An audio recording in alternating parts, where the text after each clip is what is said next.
கிறிஸ்துவுக்குள் அன்பான கர்த்தருடைய பிள்ளைகளே, இன்றைய வேத வசனமும் ஜெபமும் 1 கொரிந்தியர் 16 அதிகாரம் 14 உங்கள் காரியங்கள் எல்லாம் அன்போடே செய்யப்பட கடவது.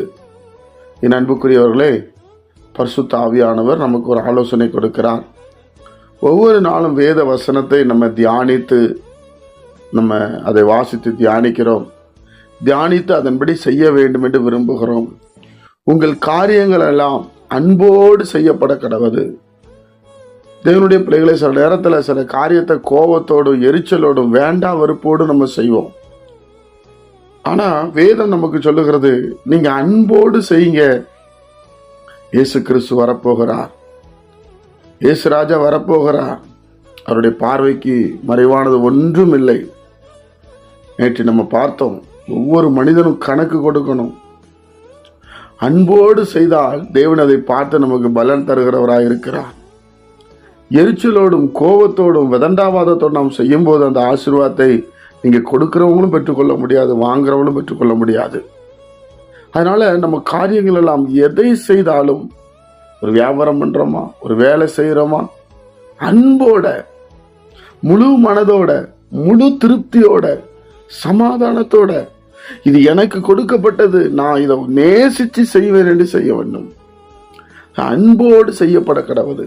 சிலர் வேத வாசித்தா கூட கடமைக்குன்னு வாசிப்பாங்க. அன்போடு வாசிக்கணும். தேவனுடைய பாதத்துல உட்கார்ந்து இந்த வேதத்தின் ரகசியத்தை கற்றுத்தாரும் ஆண்டவரே என்று கேட்கணும்.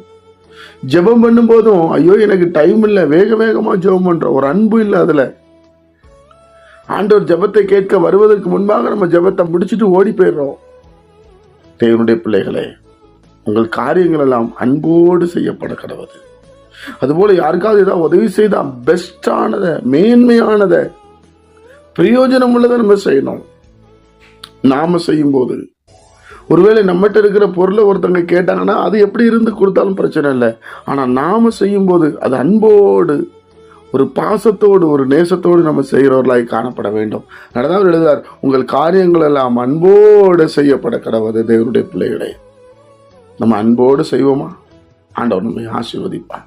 ஜெபிக்கலாம். பரிசுத்த பிதாவே, உம்முடைய குமாரன் இயேசு கிறிஸ்துவின் நாமத்தில் வருகிறோம். இந்த நாளை நீர் எங்களுக்கு ஆசீர்வதித்து தாரும். இன்றைக்கு நாங்கள் சந்திக்கிற நபர்கள் செய்கிற காரியங்கள் எல்லாம் ஒரு அன்பு உண்டாகட்டும். உடைய பிரசன்னம் எங்களை ஆளுகை செய்யட்டும். சமாதானத்தினால் நிரப்பும். கேட்கிற ஒவ்வொரு பிள்ளைகளும் ஆசீர்வதிக்கப்படட்டும். இயேசு கிறிஸ்துவின் மூலம் ஜெபிக்கிற பிதாவே, ஆமென்.